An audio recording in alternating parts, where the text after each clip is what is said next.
Er binnen zowat 80 units zetten in de hal van het WTC Expo in Ljouwert voor de netopvang van vluchtelingen.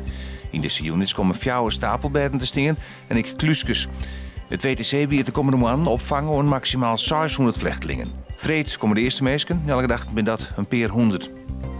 Een 20-jarige vrouw uit Ljouwert is vannacht slim verwonderd bij een mysterieus ongeluk in Grains.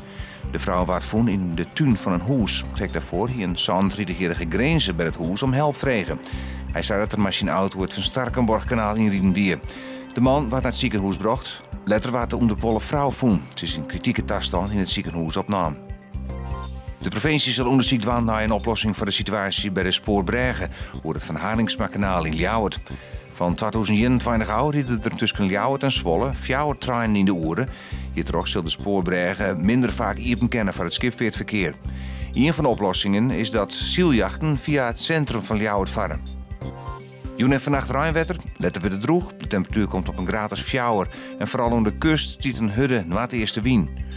Morgen eerst nog droeg, dan ruim, het wordt 10 graden en de noord-eerste wind is matig onkrachtig.